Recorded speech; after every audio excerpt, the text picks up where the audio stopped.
Hello and welcome everybody to another exciting Predecessor dev stream. I am so excited to jump into this. I am joined by some incredible people, as you can see, joined by Stegs, Demonte, and Robbie. How are you gentlemen doing? Doing good, thanks. Doing good, thanks. How are you? Doing fantastic. Stegs, how are you feeling? How are you feeling being on the stream again? I'm good. I mean, we should probably address the elephant in the room that, as I'm Just Toasty has asked, I am actually, I don't know if anyone noticed, I'm not actually Ardog. No way. No, I'm What? not. I know that we look quite similar. Just seeing some really strange. I know. See some real strange stuff in the chat already, man. Like, yeah, it's difficult. Unfortunately, our dog couldn't be with us tonight. There are some storms in her area, which is very sad. So, you've got me instead, and I know it's not quite as good, but I'll try my best. We'll see how it goes. You're gonna crush it, Stegs. You're gonna crush it. And Demonte, how are you feeling about this 1.4 dev stream going on? Yeah, fantastic. Can't wait to go through some of the new features in the game that we're adding and talk you guys through them. Be fun. Speaking of new features, Stegs, why don't you go over a little bit of what we're going to be covering on this stream? I would love to. All right, folks, today we are going to be looking at a little bit on voice chat. Little new social features there. Very exciting. Very exciting. We're going to have a little bit on ranked mode. We're also going to be revealing the next hero to come up in 1.4. Very cool. Very cool. And of course, we have the long awaited, highly anticipated hero updates to go through. So that's very exciting. We're actually going to get Blood Mordius on a little bit later to talk us through those. So I'm excited. It's going to be a good stream. It's going to be good.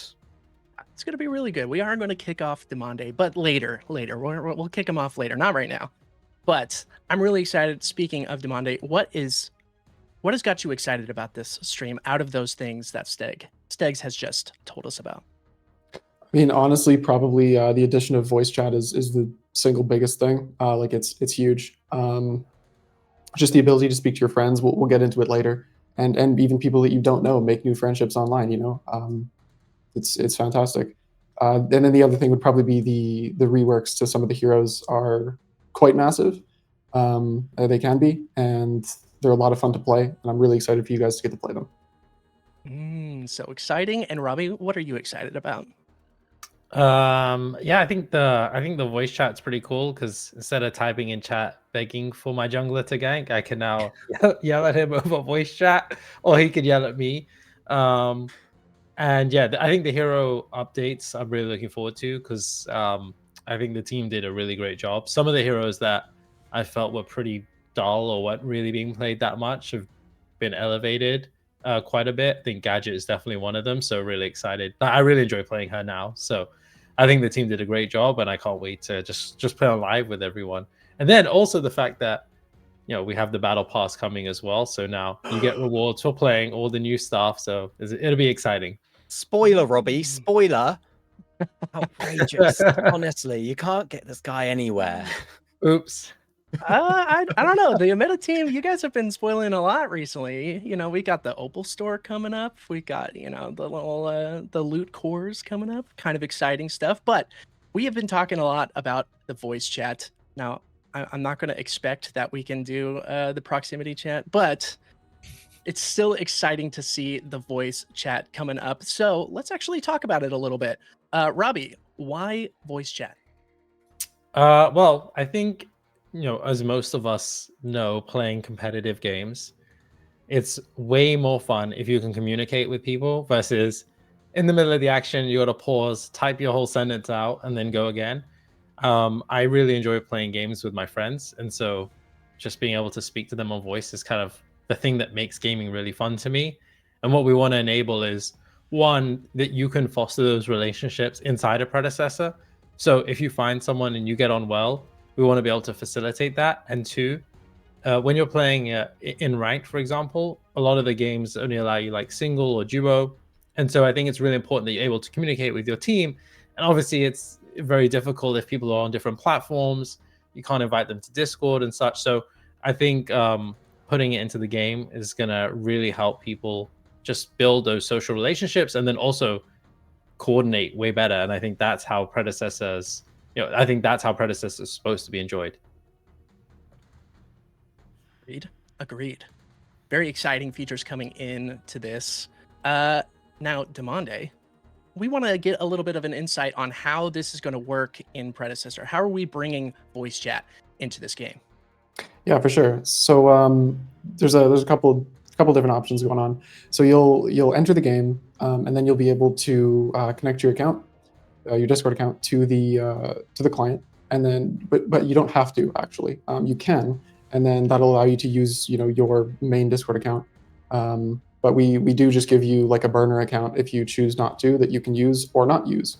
So with that, once you join an actual like party, you can just speak to your teammates freely. You can mute, deafen your standard voice chat tools. And then you can also go into team chat in the draft and talk to everybody in draft. So right away, you can start strategizing, let people know what you want to pick, ask for swapping, banning, all that stuff right there in the draft. And then you'll get into game and you'll be able to speak to the same people if you choose to.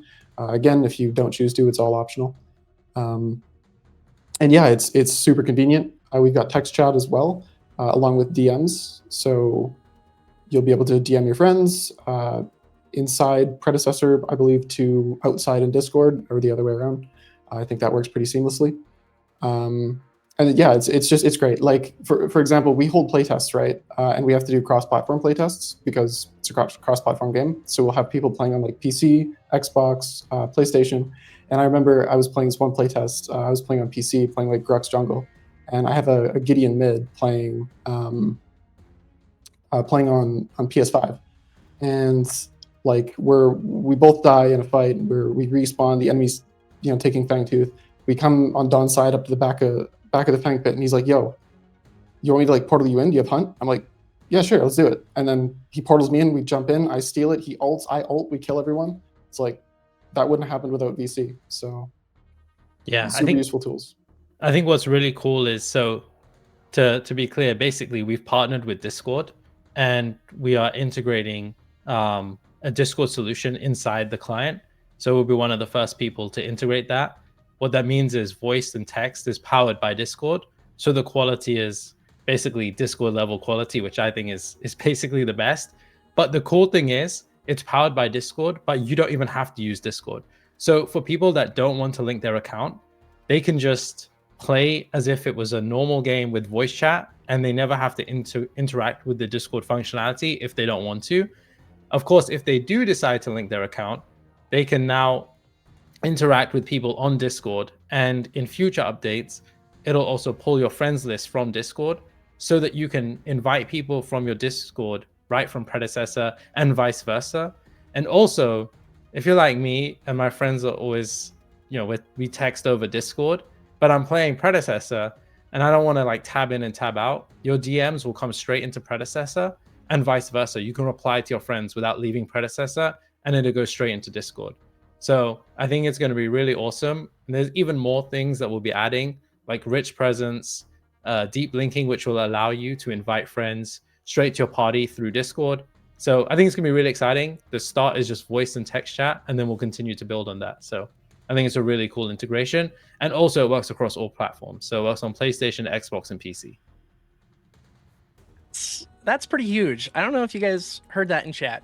This is a Discord integration with Predecessor. That's absolutely huge. Robbie, I did want to ask a quick question. Like, have you had like another situation kind of like Demande where you got on voice comms and were able to set up a really sick play? I don't know if we set up a sick play, but me and Stegs were playing earlier today and we killed someone, and then we're like, good job. So it felt good to be able to tell them good job. Even though I felt like I did 99% of the work, but it was what? Cool. I knew this was coming. As soon as you started talking about it, I was like, this is going to make me feel good. And then he's going to take it away. He took But the it kill is level 1. I feel like I did most of the work, and then he got the Yeah. last hit. I was like, God damn it. Yeah, you kind of did do a lot of the work. I mean, look, I tried. I stunned him. Okay. I did something, and that is what's important. But Exactly. Robbie did tell me good job, and I told him good job, and it did make me feel very good. I must admit. And just off the back of what Robbie said about cross-platform, like it's so nice to be able to like sit at your couch or whatever and play Pred and not have to have your phone there, like typing in Discord. Like you can just type. Like it's crazy. It just works. That's incredible. That's really awesome. I can't wait to see this in game and actually start, saying some stuff to some people. Hey, you want to get in on this? You want to get on this? Come on, let's bring it on. I think that's going to be really exciting.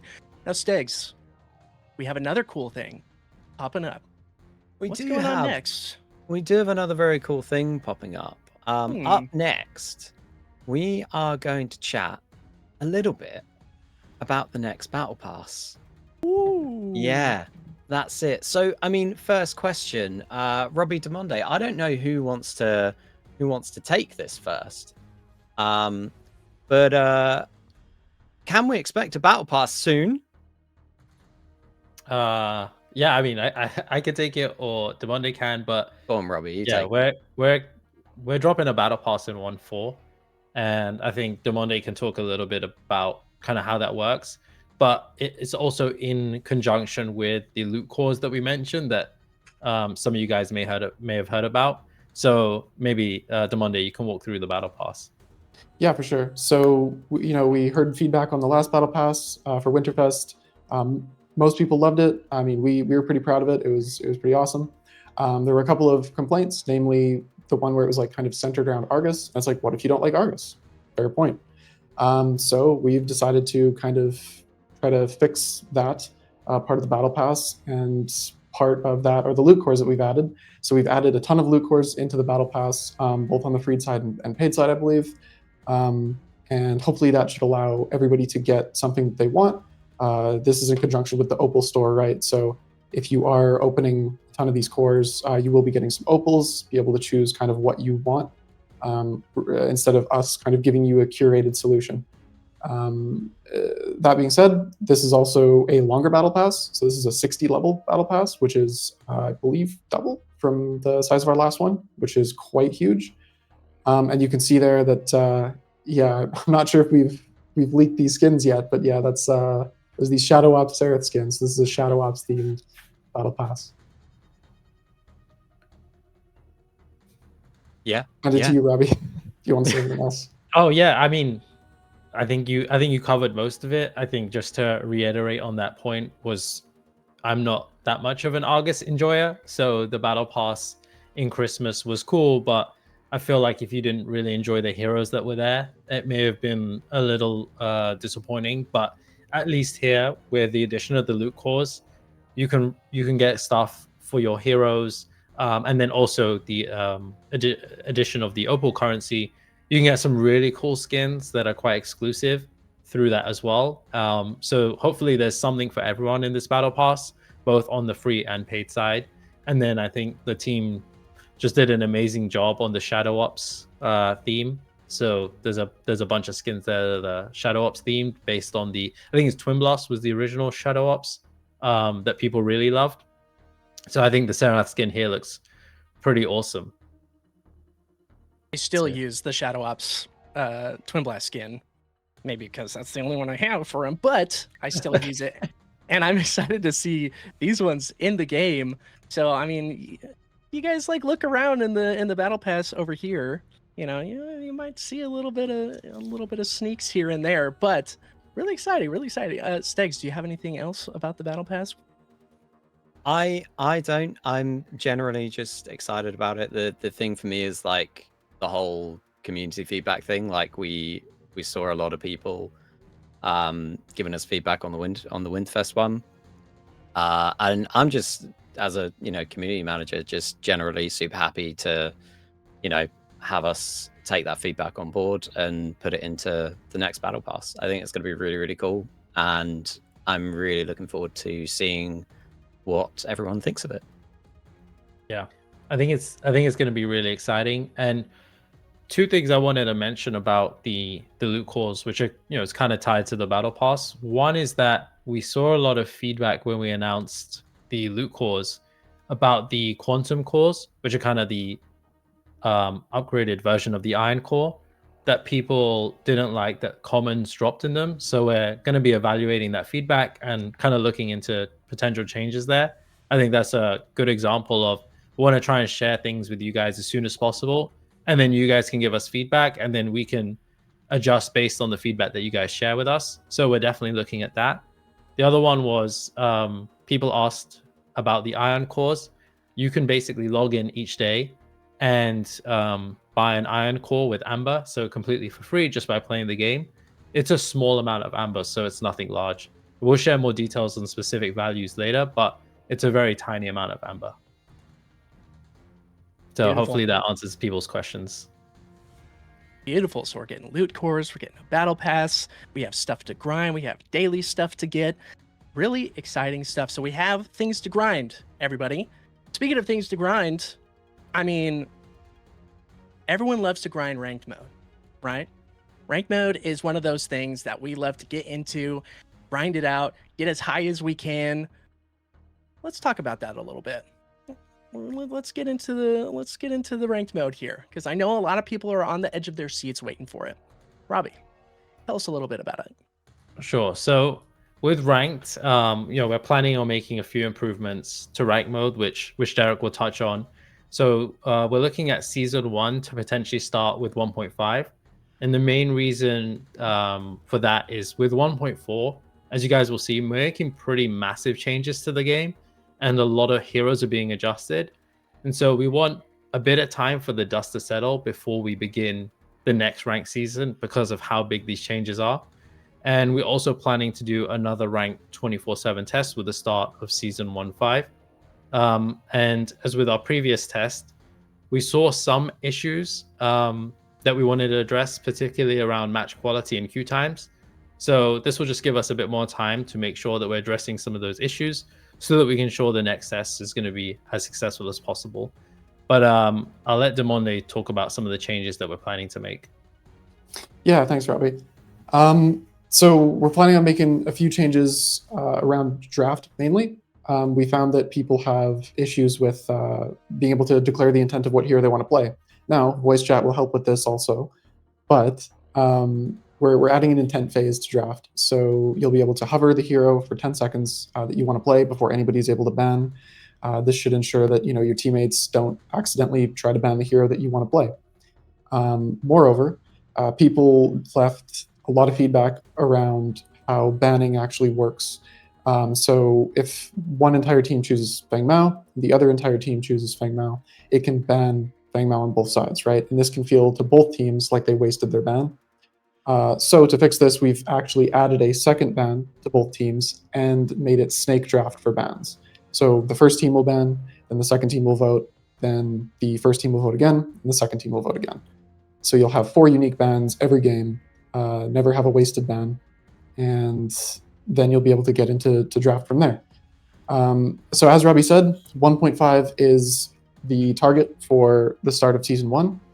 We will need 24 hours of downtime before that to knock everybody's rank back to kind of a area we deem fit based on an algorithm. So we won't be restarting everybody from the beginning. Obviously, if you're close to the beginning, you probably will. But yeah, so just for our Paragon players out there, like, you're not going to be going back to bronze. Like, don't worry about that. But we will knock everybody back for season 1. So split 1 of season 1 should last for about 18 weeks until 1.8. And that should be enough time to be able to climb to where you belong, to be able to prove your worth and get those rewards that we're going to be giving out. We'll also be giving out rewards for season 0, but that will come a little bit later. Like, that messaging will come a little bit later, and not from me on this stream. Yeah, like Robbie said, we're planning on testing that 24/7 ranked again right at the start of season 1, split 1 for 3 weeks. So that'll be super cool. Yeah, that's pretty much all from me on ranked. I'm just going to jump in. I've seen a couple of people ask about this downtime. We're talking about ranked downtime, not game downtime, right? Yeah, 100%. We're talking about 24 hours of ranked downtime the day before the patch. So when the patch drops, the downtime will stop. You can instantly get into ranked. Yeah, but we need that time to basically freeze all accounts and calculate rewards. Good stuff. Just wanted to clarify. I saw Yeah, some for panic sure. in the chat, and I was like, "It's all good. I'll swoop in." So I'm hearing lots of incredible stuff. I'm hearing improvements to the rank mode itself, improvements to the matchmaking, end of season rewards, a new season dropping, another 24/7 hour or 24/7 hour. What's going on there, Choice? You good? All right. Another 24/7 test, and then 1.5. We're looking to see season 1 of a ranked start. Am I correct on all those accounts there? Yeah, 100%. That's pretty exciting. So that seems like it's, that's what a lot of the questions were around. So chat, I hope you're excited. Ranked mode coming officially. I'm really excited for that, even though I may be a silver level player. Just don't look at my account, okay? Just don't. It's fine. I feel you, man. I know the feeling. I know the feeling. It's all good. We'll be silvers together. Robbie can join us as well. It'd be my pleasure. Let's go. Okay, so I missed something, everybody. We have a 500 platinum giveaway coming up here. I missed it a little bit earlier, but it's fine. I want to see someone in chat get some 500 plat. You know what I'm talking about. It's going to be a keyword giveaway, and I want you guys to type in leaks. Leaks is the keyword. Why would you want them to type that, Choice? That doesn't make any sense to me. Yeah, it doesn't make any sense. I don't know why. I just felt like it. So type in leaks in the chat to enter in our giveaway for 500 plats. Oh, goodness gracious. All right, I'm seeing everybody. Everybody, yeah, There's a lot of leaks in this chat. There's a lot of leaks in the chat. Wrong leeks. It's not LEEKS, not the vegetable or whatever it is, a root or something like that. It is leaks. Something that Robbie does all the time, not Choice. Definitely. Didn't Robbie you does just that. leak something like a little No. video? No. I know what you're Oh. talking I don't know about. what you're talking about. I didn't see anything. No. OBS lied to me is all I'm going to say, okay? It lied to me. It is not my fault. The struggles of live streams, eh? Yeah. All right, everybody, get your last little... Someone said, I saw Wukong? Robbie, you have any words? Well, I've been monkeying around lately, but that's about it. Beautiful. All right, everybody, I'm about to pull this winner with leaks, not by choice. I'm choosing in 3, 2, 1. All right, Ski Roy Jenkins, you are the winner. That's a great name. That is such a good name. Such a good name. Brilliant. Ski Roy Jenkins. Don't forget to message us here on the Predecessor Game Twitch account with your in-game name, or just say, hey, I won. Say, hey, I won. That works. Yeah, that's a good one. And Stags will get to you, Ski Roy Jenkins. All right, everybody. Let me look at my handy dandy little sheet here as I set up the next giveaway. I think we're going to keep it. I think we're going to keep it as leaks. We're just going to keep it as leaks. All right, everybody. If you haven't entered into the giveaway yet, type in leaks into the chat. That's all you got to do. Just leaks, no exclamation point. Just type in leaks in the chat for another 500 plat giveaway. While we segue into a quick video, but before we do, let's all say adios to our friend Demande, who has given us amazing info on the next ranked season. Demande, do you have any last words? Yeah, for sure. I really appreciate being on the stream and getting to talk to you guys. It's always a highlight of my months whenever it happens, and I can't wait to come on again and share some more stuff. But no, it's been fun. Appreciate everybody that plays Pred. It's a game we all know and love. So, peace. All right, everybody, enjoy this video from the Predecessor Creator Guild. When it's time to ball. Big barrel, huge barrel. We ready for This is rough, bro. Here we go, chat. this is our year. We running the game. But this is Rushing the V. I stole it. On every play. The champs is Nah, it's how it's done. doing it for the time. This is our moment. This is our time.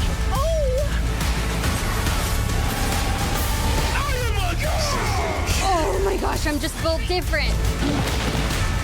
Time to rise. Yeah. It's time to rise. I love this game. I love this game. This is our time.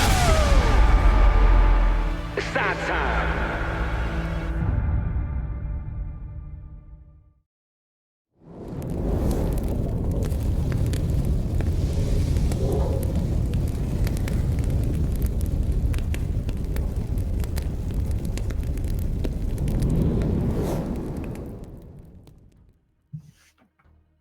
Hello and welcome back, everybody. This time, it's for real. Now you know. We're joined by Blood Mortius. Hello, welcome in, Blood Mortius. How you feeling? Hey, yeah, great choice, yeah. Awesome. Are you excited to talk about what's next? Ecstatic, yeah. 1.4 is a massive update. I've been working so hard on it over the past months, and all these hero kit reworks, the new character, it's so exciting. So many big changes, and I can't wait to see them in play. All right, Stegs, will you bring us into the name of the actual hero that I totally didn't leak earlier? That's it. I mean, I think you all know it, but the next hero coming is, of course, none other than Boris. Hey! And keep an eye out later on in the week for the full trailer. What you saw there was a cheeky little snippet of it, which is it's really cool. There's a little bit of lore stuff around Boris, which we'll get into. We'll touch on it a little bit as Blood starts chatting about it. I'm excited. I'm very excited. Yeah, no, Boris is great. He was actually headed by a different designer, Ray. Who's not with us today, but I'll be talking about him. I've been helping with the whole process, so very familiar with the character and its design. But yeah, in terms of the lore, Boris, we've worked a little bit harder on this narrative, and we tried to incorporate into more areas of the game. Basically, he is originally this powerful spiritual sort of nature deity. He took the form of a bear and resided over sort of the nature of his home world. But eventually there was this conflict and he lost this battle on that same planet after being like tracked down and hunted. And with this, his avatar was basically stolen by what is essentially the Shadow Ops faction, as we've seen through the battle pass and stuff. It's a big theme that we got going over these updates, and basically they are this powerful interdimensional shadow government, and in order to help them create this ultimate cold-hearted killing machine, they stole this nature deity and put it into this like cybernetic contraption that creates what Boris is today. Yeah, a lot of this lore we've been trying to capture in his like VO, and you can sort of see a bit behind that killing machine mask, almost as if the deity's trying to escape and be free again. But we'll also be referring into other areas of the game, like the battle pass, skin lines, and even future character stories as they come out. We'll be sort of seeing Boris through the lens of those characters as well. Very exciting. We're getting official lore. I mean, we've been getting those snippets here and there. I remember when Argus came out and there was all that really fun stuff that we were able to do, the puzzle and everything. Super cool. But now we're getting into the Shadow Ops, little shadow government thing. Oh, that's really cool. That's really exciting. It's very cool, and it's like it's kind of the beginning of us building out, the world of Predecessor as well. So over the next few updates, you're going to see that kind of evolve through this story. and it's really exciting. I've been wanting lore just like everybody else for so long, and I'm just like every time I read more stuff, I'm like, ooh, that's really really cool. Okay, I just have to throw it out there. Can I show the video now as Blood and Robbie take it over and talk a little bit about some kit stuff? You may show the video. Okay. Okay, sweet. Go ahead, bud. All right, let's do it. Let's do it. Awesome. Yeah, no, so Boris, this character primarily intended to be a jungler, but I'm sure our community will find many creative ways to find other places to play him. He is somewhat viable in offlane in certain matchups too. We've tested him there and he seems pretty good. But yeah, jungle definitely the intended role. His kit lends well to these powerful early game ganks, really fast clear speed. He also has some high sustain, makes him a little bit more accessible. Maybe you want to play something a bit different to like Chimera. Yeah, there's similar play patterns there. But yeah, basically, how does he do this? Well, we've got this short range dash that he does that you'll see used repeatedly during the video. He basically lashes forward, does a couple strikes, does a lot of damage. It's very bread and butter, just basic ability. But to enhance this play pattern, his passive is this ramping attack speed. So you'll see these capsules appearing on his back as he like attacks enemy heroes, monsters, and such. And when he reaches maximum, like 4 capsules, this core will release from his back, and it will begin to zap enemy heroes that he attacks with like his basic attacks and his R&B and do more damage, and he gets more healing, more attack speed, and this bear just gets mauling and laying into his prey. It's super cool.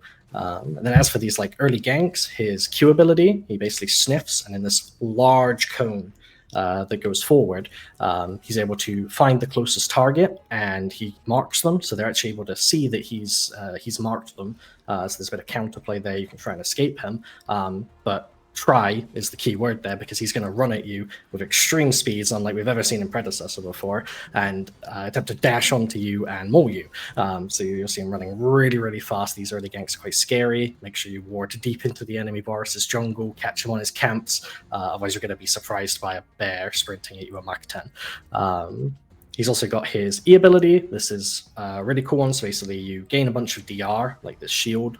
We've got this really cool like red VFX that coats him and protects him from damage. And during this time, he can still act as normal, but during it, he can reactivate it to fear nearby enemies and damage them. This works really well with his dash ability. You come sprinting to the lane, you dash behind them, fear them back into your team. It's your bread and butter, and you can just lay into them then. And then as you might have seen during the video, probably the most exciting part of his kit is his ultimate, the suplex. So he just flies forward, grabs the first hero that he comes into contact with, launches them up into the air, and then slams them down into the ground towards the direction he dashed them into. And it does massive damage in the area that he lands to, so you can launch tanks into their carries and nuke them and try and blow them up. That's really fun. And you've got some cool ganking gameplay patterns where, again, you can dash through the enemy, fear them, and then ult them back into your team. You can do some cool tower dive moments with it. It's amazing. It's probably one of my favorite abilities that we've got in the game. It's very visually impressive. There's lots of cool gameplay implications. I want to see lots of suplexes, lots of montages to Maroon 5 animals. It's super fun, super exciting ability. Oh my gosh. Okay, Robbie, first impressions when you started playing with this kit on Boris. What did you think? I loved it. To be honest, we have like all the other hero updates, but I always end up picking Boris because he's so fun. Like the other stuff, the other heroes are really good, really cool, and I definitely spend time trying them. But if I get the chance to play Boris, I'm always picking him because you can run at people like insanely fast, and then you can use your fear, but you can ult them, and then the fear won't go off until you land. So what I try to do is I try to ult people into my tower and then fear them so they run back into my tower and just kill themselves. And it's hilarious. It's like so fun. And then obviously he's got like this nice little dash, which I really like. And he's just like clawing people away. It feels really satisfying. So he's super fun to play. I really enjoyed him. And I literally like, we had a playtest today and I played him again. It's so much fun. And then his like sniffing is really, really funny as well, because if you don't sniff someone, he kind of feels disappointed. So it's quite nice. Also, that sniff, when you're on the other end of it, It is absolutely terrifying. You're when you're against it and you're just in lane, you just get this this icon above your head and this big sound effect. It's genuinely terrifying, and you just know you're about to die. You just get it, and you're like, I'm dead. I can't do anything, and you don't know where he's coming from. You can't see him. So it's a really interesting like character to play against as well. I haven't actually. You guys keep stealing Boris every time we do play test, so I just have to keep going against him. But he's fun but terrifying. You know, I'm seeing a lot of people in the chat talk about the. I put that in specifically, by the way, the ult out of the air. So Bloodlight, that's one thing to touch on as well, as that ult is directional as well. Yeah, you can ult upwards, which means you can grab howitzers out of the sky, Skylers out of the sky. It's great. Yeah, no longer being out of reach as a melee character is a very satisfying feeling when you have this tool available. So what I'm hearing is that this isn't necessarily a lock-on. It's like a short dash, basically. Short, yeah. Okay. Somewhat. Okay. So no lock-on. There is a possibility to miss this and feel very, very disappointed. Yeah. High risk to it. I feel like the good thing is that it's not a lock on, is that you can also use it to escape. So like we were in a team fight today and I was like, oh, I'm about to die, and I just used my ult to dash in the opposite direction, right? So you do get that, but then you also get the ability to like jump, aim at people in the sky, and like slam them from the sky, which feels cool. I think it feels cool that it's not a lock on, right? Like you aimed and you did something, it feels way more rewarding because you just grab like a Skylar or a howitzer out the sky, and when you miss it feels bad, but it should feel bad because you missed, but then it makes when you hit it feeling really good. This is like one of the most visceral kits I've ever like witnessed. Just watching Boris fly up in the air and slam him down just like that. I can't wait. I am not like a melee champ main by any stretch of the imagination, but I'm going to be playing Boris because this is very sick. Yeah, he's a lot of fun.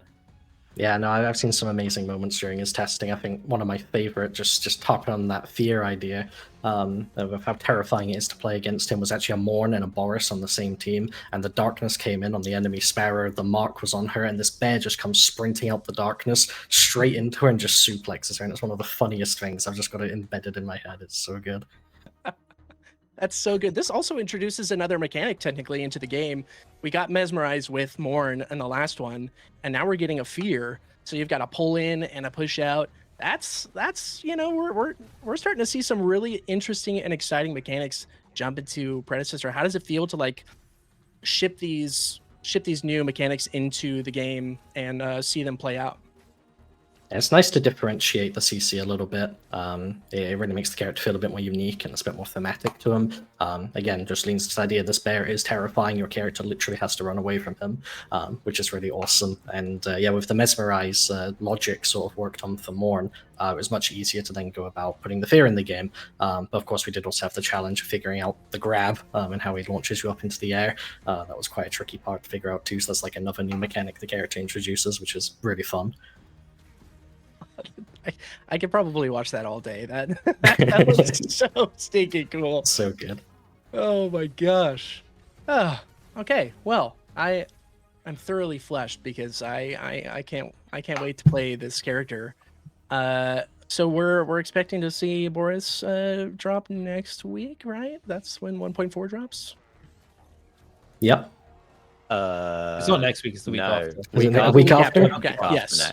Yeah. 11th, yeah. I know how to tell time. I'm good, guys. It's fine. Okay. You kind of covered a lot about Boris. I almost don't want this video to go away. Maybe that's why I totally accidentally showed it a little bit earlier. But we have to continue. The show must go on. And with that, we have another 500 plat giveaway. Okay? So if you haven't put leaks into the chat, no exclamation mark, nothing. You just have to put in leaks. Type in leaks to enter the giveaway for 500 platinum. And if you win, don't forget to message us here on Predecessor Game, and Stegs will get you taken care of. I'm pointing Stegs out. True. I can confirm. That's what I'll do. That's a good Kari helps as confirmation. well, to be fair. Kari does help as well. That's it. Very true. Shout out Yeah. Kari. Yeah. Shout out to Kari. Okay. My gosh, dude, I can't get Boris launching people in the air out of my head. That must have been insane to code. That's why I'm not a coder or a game developer. I just play the game and really enjoy. Yeah, no, it was definitely tricky. Just figuring out even what pose the other character should be in and setting that up for every character was quite tricky. Yeah. Yeah, that doesn't sound like fun to me. Yeah. All right, everybody, I'm about to pull this 500 platinum giveaway. Make sure you type in leaks in the chat because I'm about to pull it in 5, 4, 3, 2, 1. Mephilis _ Congratulations, you just won 500 platinum. Don't forget to message us here on Predecessor Game once again. Let us know, hey, I'm the winner. Woohoo. Mephilis _ you're such a champ. You're a winner. You didn't get grabbed by Boris and slammed into the ground. Not yet. But you right. will. He will. for sure. He will. Yeah. Yeah. It's gonna happen eventually. We just all have to prepare ourselves for it. And honestly, if that happens to me, I'm probably still gonna be like, that was sick. Even if I I'm on can the receiving confirm end. it. I've been on the receiving end of it a lot, and that is the feeling. Like you sure you die, but you're like, that was pretty cool. You can't really Damn, argue with yeah. that. That was pretty cool. Yeah. I'm totally okay with that. All right. This is another topic that we have teased ever since the last live stream that we did, the 1.3 live stream, that there are updates to heroes. And that's why we have the man Blood Mortius and Robbie on here to talk a little bit about some updates to some hero kits. Yeah. Diggs. Oh yeah, Go go ahead. Sorry. No, go ahead. Yeah, no, I was just gonna leap in and start summarizing. He's excited.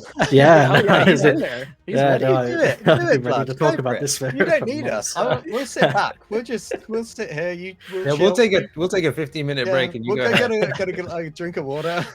No, yeah, feel free to jump in anytime. I just did. So yeah, just to summarize, basically, off the previous stream, the main reason we're actually going about this and updating all these old kits, because there's a lot of things there that are loved, and there's a lot of things that we don't want to touch. So I just want to iterate on what is the importance of these reworks. So basically, we felt that Predecessor overall currently had a lower skill ceiling than we desired for players. We wanted them to be able to express themselves more, especially compared to other MOBAs or MOBA adjacent games. So this is something that the update is trying really hard to fix.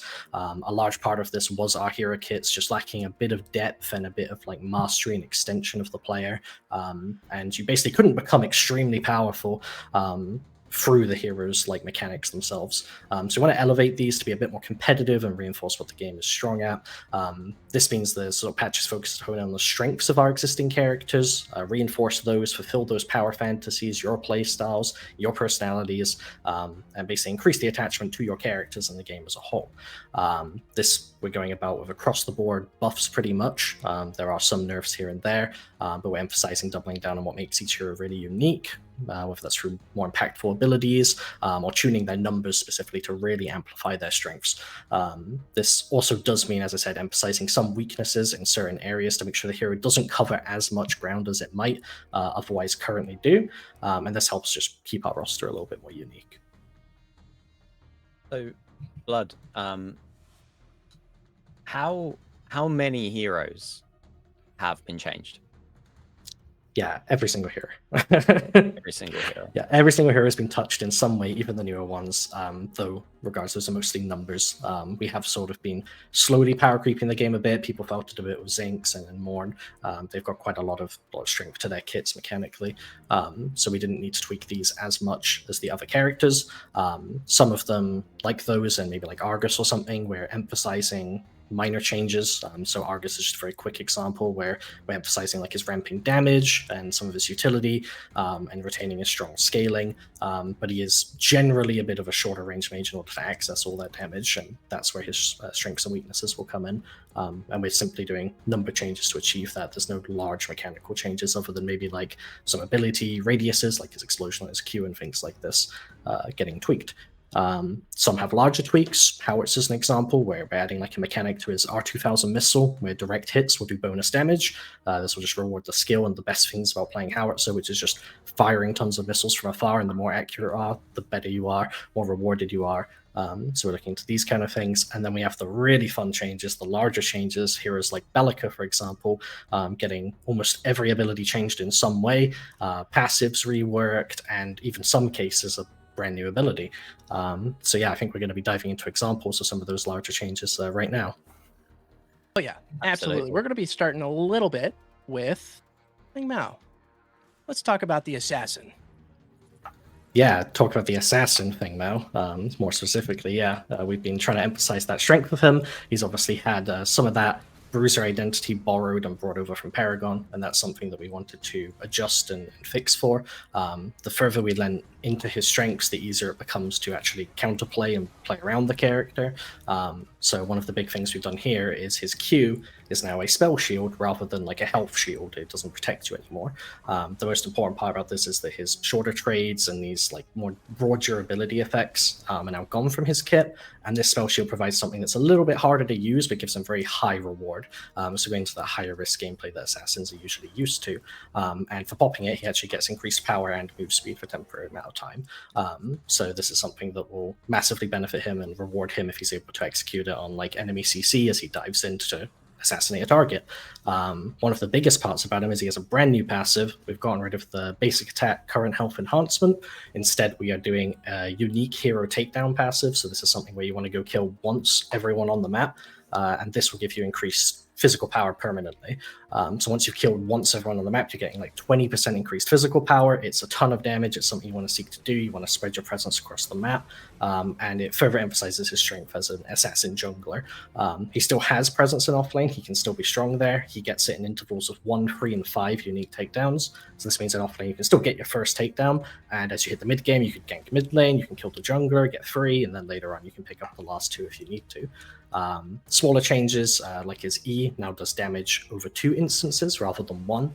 This just slows down his burst a little bit, so players have a bit more time to react. This gives us a bit more damage to put into it, but it's also more damage if there's only one target present within the whole targeting area. So this means isolating targets of his E provides even more damage, and again further emphasizes sort of the mastery of Feng Mao. If you can position yourself well, you're going to get a lot of bonus damage. And this comes from the fact that, again, we're doing over 2 instances, slowing down the burst a bit, and rebalancing the numbers around that fact. Finally, the most exciting thing, which you probably see in the video, is his R and B actually resets on takedown now. So you can dash in, nuke a guy, ult him. Now you've got another dash, you've got another ult. You go to the next guy and you try and kill that guy. And then you go to the next guy and you try and kill that guy. And really emphasize that resetting identity the Feng Mao players are used to. Oh my lord! All right, well that's pretty dang cool. That's pretty dang cool, Blood. I'm seeing a lot of people in the chat who are really excited to hear some of the changes and see them here in the video here. That it seems pretty excited. I saw someone in all caps say, "Is that balanced?" But I'm pretty sure you guys are working on it on the back end now. Robbie. Everyone knows you to be like the best assassin in Pred, of course. But have you been able to play with the new Feng Mao kit? Yeah, I have. I think the changes I enjoyed the most, I think they're all pretty awesome. But the 2 things that I really enjoyed is, one, the dash, like because it's ult resets and then being able to dash after people, it's pretty fun. But it presents like a new layer that you weren't thinking about before, because you really want to make sure you reset your dash so you can go after the next person. So I really like that. And then also the passive, where you have to go after specific people and kind of take them down. I really like that, because a lot of the time you'll just be chilling in the off lane and you're just having your own game. But to really get a lot of benefit out of the character, you actually have to go and be active.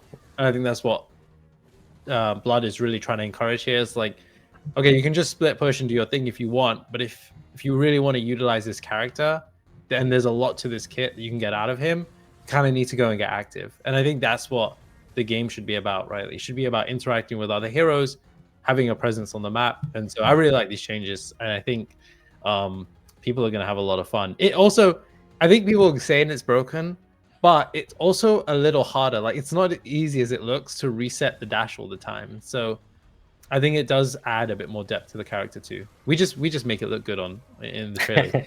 It is a little harder. Yeah, I mean, also just to contextualize a bit of that idea, we did define his weaknesses a bit more. Like, his dash is now a higher cooldown, so if you don't reset it, a bit more punishment there. You can be a bit more of a sitting duck. He's also generally squishier. He's got no shield. He's not going to be buying his big bruiser items because we got more of his damage in scalings rather than base damage. So all these levers we've used should make it so that if this character misplays and does something wrong, you can still punish it and you can still kill him for making his mistakes. But it makes those highs really, really high for Feng Mao, which is his whole thing. He's a high risk, high reward hero of that big multi-kill fantasy. Amazing. I'm excited. I'm excited for people to play this. Like, you know, I think we should just like, let's get on to the next one, right? You know, who have we got next? We've got some Grux changes. What's happening to Grux, Blood? Well, Grux is still Gruxing. You will all be safe to hear. There's no not Gruxing happening with Grux, so that's brilliant. But I mean, the most fun change I'll talk about first is just his Q. You'll see in the video he's got this big cone now, but he has to channel it over a period of time. So you can just tap it and do that small grab, but we wanted a way to capture that legacy long range, like big AoE grab, big team fight moment, catch opponents unawares and stuff. So yeah, we've added this new mechanic where you hold it down and it charges it up across the whole cone, and then release it, you get this long range pull your targets in. It's really fun to use, really exciting, a lot more potential than it had before. And as you might also see, you can jump Q now, so you can channel it whilst you're in the air, so you can jump towards your targets. A little bit of tech, a little bit of skill expression that players have been wanting, more ability casting in the air. This is something that'll be present on other characters like Richter and stuff. So we look forward to seeing how players utilize those to get even more advantages and just more skill expression in the game. He's also had the Omnivamp removed off his passive. That's now gone. There was a common issue with Grux where you'd fight in lane and you'd build up your bleed stacks to do more damage, and then you'd hit full bleed stacks. You're like, well, I hit full bleed stack, so now I have to keep going because now I got my Omnivamp, so now I have to keep hitting them again. And it led into this perpetual loop of, I just have to hit you so many times to get so much value out of my kit, and that's where this whole Gruxing run down the lane sort of attitude came from. So we made it a little bit more about the bleed. The bleed does significant damage, it's still there. He just had the Omnivamp portion removed, and that's being moved into a heal on his RMB. So it's still really good for these long, drawn-out, sustained fights if you want. It heals based off missing health. The more you fight, the lower you get, the bigger the burst heal. Makes it way more satisfying when you get that last second heal with your RMB, restore a bunch of HP. They're like, oh god, he's just healed, I'll try and kill him again. You get him low, and then he heals again with another RMB, and it's like, oh god, I can't quite finish him off. So you really have to burst him when he gets low HP. But yeah, it's better for the short trades now, so Grux has an opportunity to like just go on you a little bit, do a bit of damage, chunk you, heal back up, disengage. It allows him to compete with some offlaners in these shorter trades and not force him to be like, I'm against Kwang, I just have to full send level 1, level 2, level 3. It's the only way I can win this lane. We're trying to decentivize that kind of play and introduce a bit more strategy to the laning phase for Grux. We love a bit more strategy. We love to see it, you know, that skill ceiling continue to rise and, you know, show some expression here and there. That's really exciting. And speaking of skill expression, I know that people have talked about link proxying a little bit. I know that that's, you know, that is kind of a higher concept, but I do believe that Grux has now had a little bit of introduction to that. Why don't you run us through that? Yeah, so Blink is an integral part of our game, and players have been enjoying using it for offensive and defensive players. We want to increase the skill expression and potential of this and make it a little bit more free and more interesting to use. So we've got the concept of Blink proxying, and if you don't know what this is, essentially you can start casting an ability, blink, and then you will travel to that location and use the ability there by the time the cast is finished. So Grux uses this really well because he's got his R&B and his ultimate. You can start casting those, then blink onto the target, give them a bit less reaction time. You've also got some really cool moments where you can dash with your crush ability, and then you can blink to extend the crush forward to that new location, basically, so you can surprise people with that engage as well. And just see on screen here, Aurora utilizing it herself. Multiple abilities can now utilize this on her kit as well, her ultimate, her E, her R&B. These are all things you can start casting, blink forward, and then it will do them at that new location. So yeah, it just increases the skill ceiling for some of our more skilled players and allows them to do more surprise engages and flashier plays with a whole range of our casts. So when notes eventually do come, there will be listed which abilities are compatible with blink proxying. I love it. Love it. This is super exciting. Yeah, I mean I really like the Grux changes. As someone who plays mainly off lane, I kind of feel, I've seen some people in chat being like, "Oh my god, that pull is insane." And don't get me wrong, I'm not like, the majority of you people are better than me. The majority of you people in chat. I'm sure it's just the majority. Wow. Yeah, I mean, you left yourself open to that one. Oh man, I don't know why I do these. But I personally, whenever I'm facing a Grux now, I find that that pull feels a little bit easier for me to judge and manage a little bit, like, because there's that charge up. You know, I've got a little bit more time to try and get to the side of it, sort of thing. So I personally felt there was a little bit of counterplay added into that, especially bearing in mind I play a lot of Zarus. So, you know, it gives me a nice little chance to just dash away, which is nice. Robbie's getting hit by it every time, though. Let's be honest. Getting hit with it every time. That's what I liked about the Grux changes. For the Grux player, it feels really satisfying. And also because you can stop it early if you want to just use the shorter pull. But if you want the really long pull, you kind of got to wind it up and then hit them. But on the receiving end now, you can actually dodge it, right? Like if someone's trying to grab you at a distance, you can just move out the way or use an ability to dash. And so I think it just makes it much more interactive when you're playing against Grux, and also makes playing Grux a lot more interactive. But you still be Gruxin, which is cool. Still be Gruxin. Still be Gruxin. Always be Gruxin. Okay, cool. Shall we move on to the next hero, which is Rampage? Blood, what is changing with Rampage? Rampage, well, the most fun thing which you'll instantly see here is we've got this new mechanic where you pick up your rock, you leap into the air with your R&B, and you actually bring the rock with you now and smash it down into that location. It is super enjoyable to do. You're just heaving this giant piece of earth and smashing it down on top of people's heads. It seems to be a theme this patch of Boris too. People, rocks, you know, chucking everything from the sky. But yeah, it does both the effects at the location, so you can burst people, stun people. It's just an extra mechanic for him to utilize his rock. There's still ways to dodge it if he leaps up into the air with it. You can obviously tell where the leap's going to come down and try and avoid it. So there's still some counterplay there, but it just gives him an extra option when using the rock to try and fake people out and surprise them, basically, which is really fun. But in terms of Rampage, speaking of him going on a rampage, his passive has been sort of redesigned a bit to reinforce this. So basically when he's getting CC'd, he'll receive extra healing and tenacity. This will allow him to stop repeat CCing from being such a problem for him. He'll be able to keep moving forward against enemy compositions of high CC, and hopefully increasing his healing will be able to survive a bit more in order to access the backline. He still has the normal health regen that's increased in the jungle, but it's not increased out of combat anymore. But yeah, and then he has this extra layer to it, basically. And then just something smaller that we added to him is his E passively now grants him extra physical power based off his health. It opens up some build diversity for him.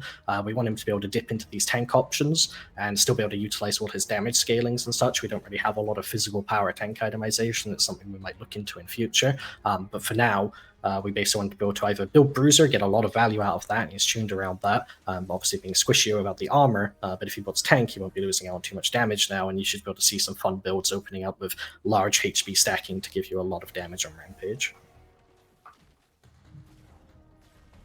Love it, love it. Robbie, have you played around with Rampage at all in playtests?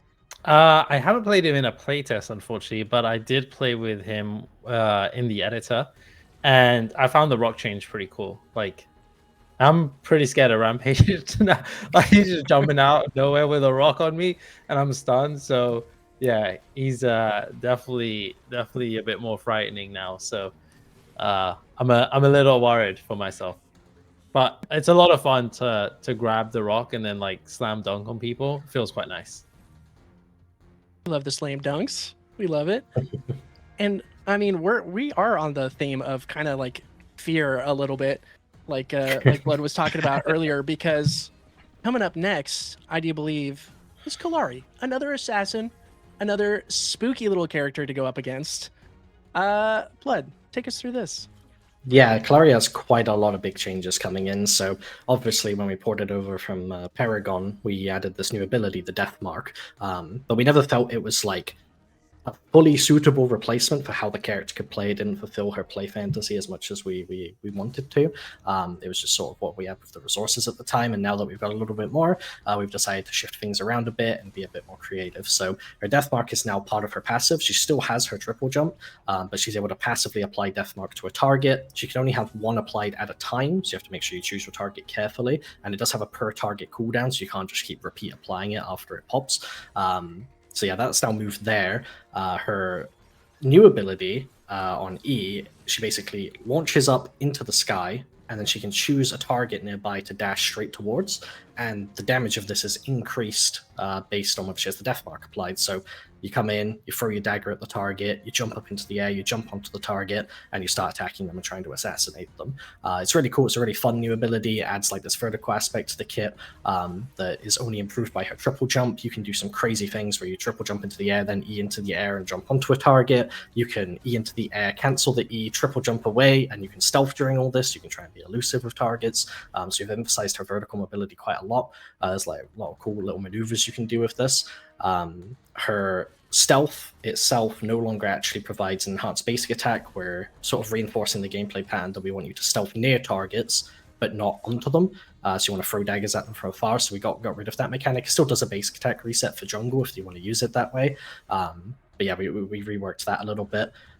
She also has more uptime on it, more speed as like compensation for losing this damage, and she also now gains increased health regen based off her physical pen when she's not seen by the enemy teams. This isn't just using the Q. This is like if no one sees you on the enemy team, just walking around your jungle, fighting jungle monsters, you have more health regen.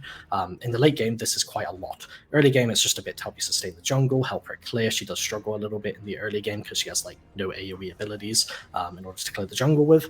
But this is something that can help her like move in and out of a fight as well, and then sustain up in the late game so you can come in, take a bit of damage, move out, heal back up, go back in, do damage again, try and weave her way in and out of fights. And then finally, her ultimate is now more of a finisher. We didn't want her opening with it as much. So we've got this new E ability. You dagger them, you E onto them, you do a bunch of damage, and then your ult does more damage based off the enemy HP. So when they're like 30 HP, you just ult through them, kill them, and then that's your chance to escape afterwards. So we basically like changed up her gameplay loop a little bit to reinforce this more assassin-like identity and ability-based assassin identity, and yeah, given her a little bit of sustain.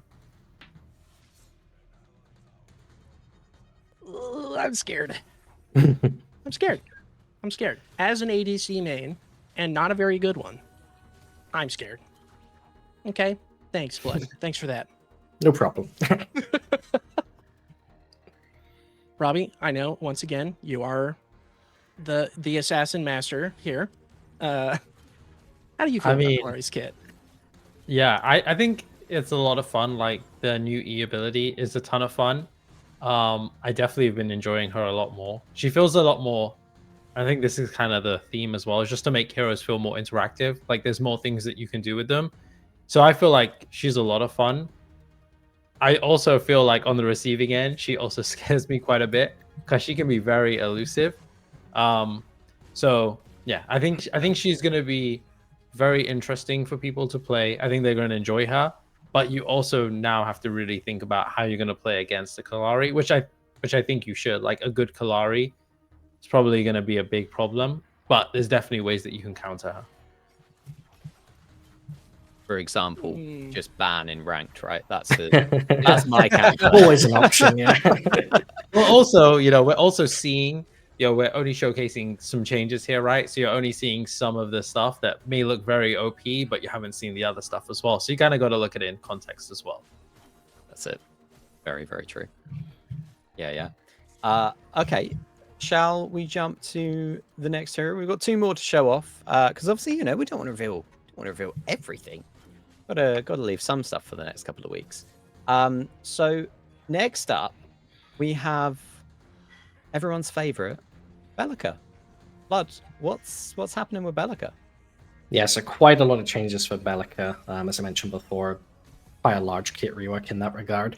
It's something we've been kind of wanting to adjust for a while, in terms of we felt that she wasn't living up to her full potential. So this was finally the chance to do so. And it's nice to also talk about a mage too. I'm really excited about all the mage changes, honestly, but Belica's a really good one. So one of the biggest changes is her passive. It's still doing the whole, you max an ability, you get a benefit for it, but we wanted to make these a bit more interesting. So for example, the R&B, the bomb placement, it doesn't just do a bit more damage now, it instead blows up, and then it has like a second echo bomb that's left behind after, and that explodes again on a second delay in order to deal extra damage. So this reinforces the stun combo, and again, more skilled Belicas or with more setup are able to deal more damage, and that also improves her wave clear just in a more interesting way. Another fun one is her ultimate. So when she's level 16, so it's really late game, we wanted to give something really big and impactful. So when she kills someone with her ultimate now, it resets fully, so full cooldown resets, and not even temporary like Feng Mao. So you can go around, you can go combo with the next person, which is really exciting. The reason we're able to do this is because we've changed the R quite significantly. It's no longer targeted. Even though we just added a targeted ability to Kalari, we're trying to remove most lock-ons from the game where possible, and incentivize higher skilled gameplay. So this is not the most hard to hit skill shot. It's still fairly forgiving, but you can miss it now, and it does a lot more damage for it. It's a piercing skill shot now, so it can hit multiple targets, which leans into the whole resetting thing even more so. If you're able to line up multiple targets for a kill, you're able to then shoot again and get more kills and get more resets. And we also added a bit of utility to it. Belica is someone who can't interact with the air as much, but now that she's got the ult that can target upwards, we gave it a small silence, which allows her to interrupt abilities. This means if Howitzer's ulting, Gideon's ulting in the sky, she now has a way to deal with it if she wants to utilize her ultimate for that, obviously foregoing what is probably more damage. She gets a bit of utility for that. On top of that, we've got a couple of smaller changes, but the drone now attacks people when you hit abilities. This is really cool because you also have the synergy of the double bomb, so the bomb hits them twice, the drone hits them twice. So you've got some cool little fun things there, but it's a way for her to use the drone more proactively and not just letting the enemy choose to hurt themselves when they're inside the drone radius. You have a bit more autonomy over the kit. And the Q, we've given it a fixed delay instead of it traveling along the ground before it does the damage and stun. This is mainly just to stop the close range knockups being too instantaneous for people to basically avoid and counterplay, but maintaining the same sort of stun sort of counterplay at longer ranges.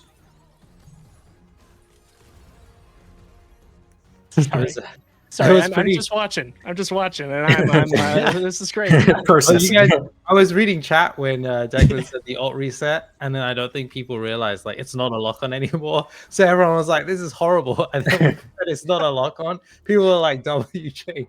I'd never see people change that fast. Yeah. Hilarious. Yeah, maybe should have led with that. Yeah. No, I think it's funnier this way, honestly. I did want to pick up on one thing you said there, Declan. You said it was hard. Sorry, you said it was still a relatively forgiving skill shot. Yeah. Kind of makes me sad because I've definitely missed them. Yeah, me too. I actually you have as well? Okay, yeah, good. It's not just me. He said it's easy, and I'm like, damn, I found it pretty hard. I know. My heart was just like, oh, see, you're so bad at this game. Why do you play Pred? Yeah, I've seen a lot of misses come down to muscle memory too. People still expect it to be a lock-on when they're testing, that they're like, oh, and then they fly it off to some other direction and just shoot into nowhere, and they're like, oh god. That is true. It definitely takes some getting used to. Yeah. Yeah. Robbie, have you had a chance to try out Belica? Yeah, I played because I missed the ultimate a few times, but yeah, she's a lot of fun. I really like the basic attack, the actual triple shot now. Oh yeah, which is pretty unique. So to me that was pretty cool. It makes firing her gun just feel pretty satisfying because it's actually 3 bullets now 3 instances of damage, which is cool. Yeah, I really like all the changes. I think the ultimate change is super interesting. I need to get better at hitting it, but once I do, then hopefully I can take advantage of the reset. Yeah, no, I forgot to mention it there. Of the basic attack of the 3 damage instances just makes her weapon feel a bit more unique. So thanks for touching on that. We also give her a little bit increased on-hit damage with it, so she has 40% on-hit effectiveness per bullet. So this also makes like Prophecy builds and Typhoon builds more viable on her. So we're just opening up the old options where possible, and maybe people even take her in different roles because of it. So hopefully we see the meta evolve a little bit. Okay. All I'm going to say is I've never missed the ultimate, mostly because I haven't played it, but I've never missed. You know, I'm just going to keep that out there. Never missed that ultimate. And I know the first time I'm going to play her, I'm going to miss. Like, probably my first ever ult, I'm going to miss. But but this is a sick change. This is really exciting. I think you're really nailing the whole, like, skill, you know, expression part. I'm really excited for the changes that we've seen so far. We have one more change to go over, and that is our beefy ghost boy, Sevarog. Oh wait, choice. I actually got it wrong. There are 2. There are 2? Yeah, there's 2. 2 what? We got 2 more. 2 more. 2 more? 2 more. Yeah, we got a surprise one. Yeah. Yeah. It was a surprise. Just scroll down a little bit. It should be there. Yeah, guys. Yeah. No worries. Let me just throw up the Bellica one just for now, so you guys can continue to watch that. While I get this. Yeah. No, this is fine. You know, this is all actually part of the plan. So I know how to do this, guys. Once again, I'm good at this. Yeah, we got this. We got this. Yeah. I think you're doing great. But still, Sevarog is you know, the beefy ghost boy is not last. But he's the next one. He is the next one. Go on, Blood. Go on, Blood. So Sevarog, he's firstly you might notice he's a little bit bigger. There's a few characters we've done this with actually increased their size of certain tanks. We want them to feel a bit more intimidating, particularly in the later stages of the game. And when you got those big shoulder pads, you should be towering over your opponent. So that's something we wanted to emphasize a bit more. And speaking of the shoulder pads, the most exciting thing about Sevarog is definitely the passive additions. And I say additions because it's not really changed much. He still gains his stacks, he still gains his health. But on top of that, each tier now has some unique effects. So we wanted to reward Sevarog for hitting these particular tiers and emphasize that sort of scaling fantasy and just add a bit more fun in there. So for example, his Q no longer heals, but when you hit the first tier, he gains just some Omnivamp, which allows him to sustain the lane or sustain fights and stuff and be a bit more beefy. And all of these are going to be in theme with his whole sort of drain bruiser tank theme that is he gets as he scales throughout the game. The second tier is a magical armor reduction aura. So basically nearby allied mages will benefit from this, but also himself is percent shred, allows him to just intimidate other tanks and then bring those down in the mid to late game. The third one's very fun. This brings back the old ultimate executing minions mechanic that was long gone before, but now you have it again, so you can use your ult to execute them, and it's also on a way lower cooldown, so you have access to it more. And then the fourth shoulders makes that aura that you had before also do additional damage based on target's max HP every second. So you just stand near people and they start dying. You are literally this Reaper of Death that's just projecting this aura of death, and people just start falling around you. So it just makes those like tiers a bit more exciting to hit, and it's pretty awesome.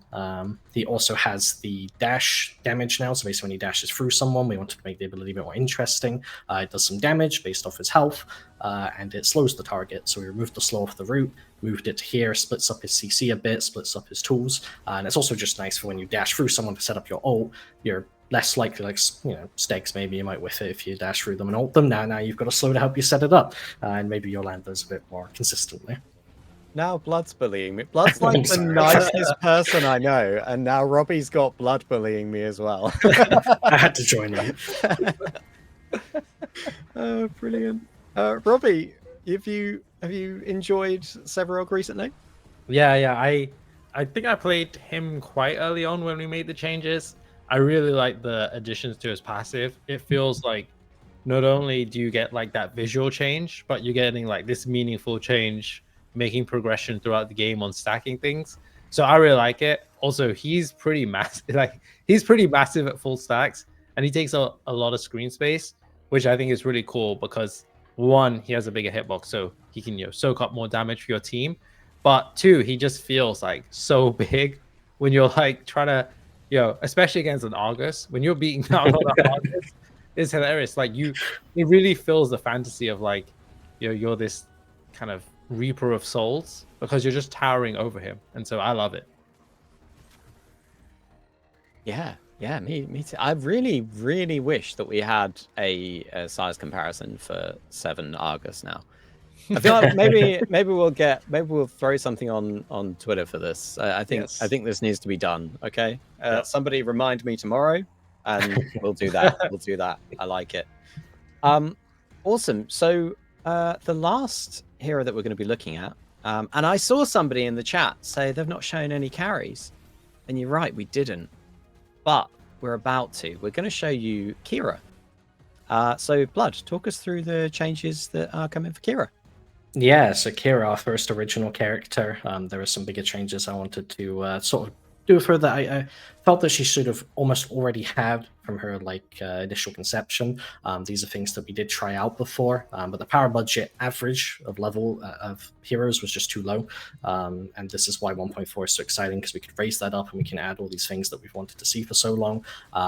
So her passive now has this extra layer to it. If you fully stack an enemy hero, you get this effect called Umbra, and basically what this does is buff Kira, and if you hit any other target whilst you have this effect, you also full stack them, and if it's a hero, you're going to refresh the duration. This buff also enhances your R&B cooldown, so this isn't tied to hitting the ability anymore. This is tied to Umbra. It's retroactive, so if you use your R&B to acquire stacks, you're going to activate the passive, activate the lower cooldown, and it also increases your dash range, which is the most exciting part because it allows you to be way more mobile within a fight. And that leans into the mechanic that I've always wanted for her, which is a resetting dash for Kira. Something that leaned really well into her ultimate play pattern. You're able to go in there, stack up the passive, and as soon as you do, dash in, ult onto everyone. And if you can kill someone quick enough, you can dash again, maybe dodge an ability. If you kill someone else, you can dash again. It allows you to easily clean up fights. It's kind of her sort of like identity as like our assassin ADC. So leaning into that higher burst playstyle and trying to nuke targets and dash around a fight and playing higher risk with your little carry body diving into the middle of a team fight. Yeah. No, that's I very much like the dash change there. Like I played a little bit just to try and get some footage for, I can't remember what, maybe this, but then somebody better got it anyway. So it didn't matter. And I found it super fun. Robbie, have you played a bit of Kira recently? Yeah, I did. I think I found her a lot of fun. It's funny because I think people in chat were like, what happened to ADCs? It's gonna be so tough playing ADCs now, like with all these changes, but she's actually a menace. So I think the cool thing is if everyone's overpowered, no one's overpowered. And so I really like the Kira changes. And I think also it just adds a bit more skill to it. So I quite enjoyed that part. As a Kira main for a long time, this is a really exciting change. This is really cool. I can't wait to get my hands on it. I love the dash reset. I feel like that is definitely one of the things that was lacking in her kit because of how close you had to be for her ultimate. But now you dash in, ult, and if you get that kill, then you're dashing right back out, or even further, like me, because I love the W key. It's my favorite key. I can't help it.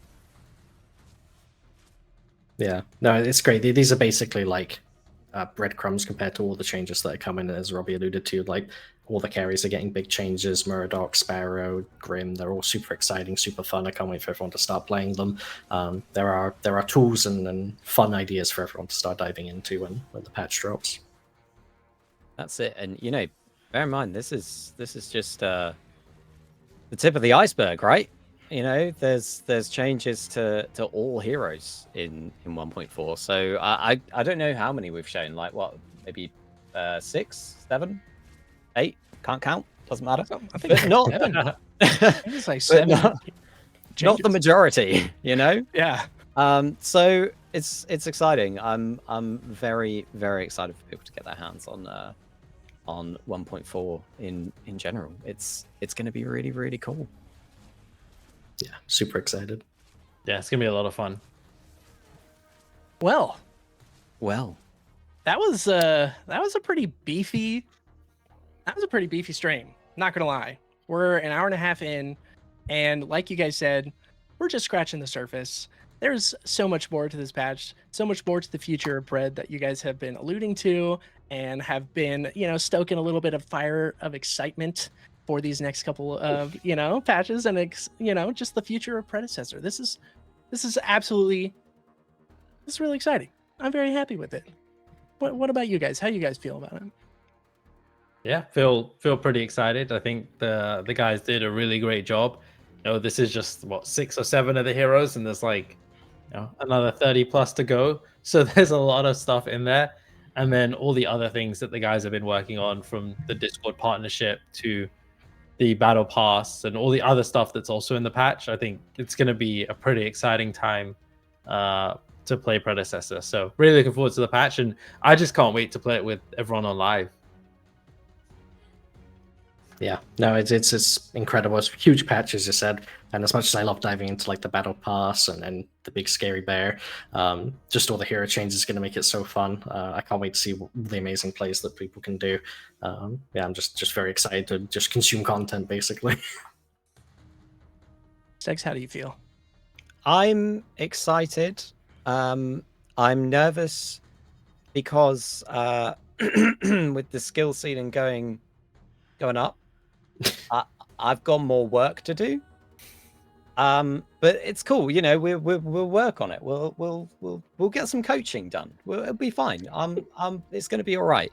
No, I'm genuinely really excited for people to play it. I feel like we say it at the end of every stream, like, oh, I'm really excited, but it is genuine excitement. Like I see Robbie and Blood playing Pred all the time. Like, I don't know when you do sleep, by the way. We're not familiar with that concept. I know, clearly, but so when we're talking about excitement, it's genuine. Like, we actually really can't wait for you to play it. So when the update drops, please drop your feedback in Discord, in Reddit, all of those good places. And we're excited to see what you think. I think so too. I'm excited to see what you think, and I'm excited to see what I think, because I can't wait to get my hands on this, play it, go crazy, earn some loot cores, earn some opal. I told Robbie, I think on Twitter or something like that I'm going to get a better skin than him first from a loot core or something like that. I don't know. Seeing Robbie's luck, like, I feel like you probably will. Yeah, exactly. We've all seen that on Reddit. That Reddit post was incredible. So good.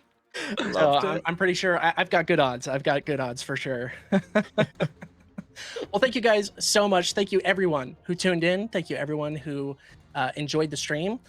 We will be uploading this later on so that you can revisit this and watch the Boris, launch people in the air and smash them down into the ground multiple times over and over again, because that's what I'm going to be doing. Once again, follow us all over the platforms. You can actually see them down in the corner over there. And yeah, 1.4, it's coming up. It's going to be very exciting. Thank you guys so much for watching. Thank you, Stegs, Bloodmortius, Robbie, and even thank you to our dog, even though she wasn't able to be here this time. But our dog, next time, you're the best. Next time, for sure. Thank you everyone for watching, and that's it for us. We'll see you guys in the next one. Thank you guys. Peace out.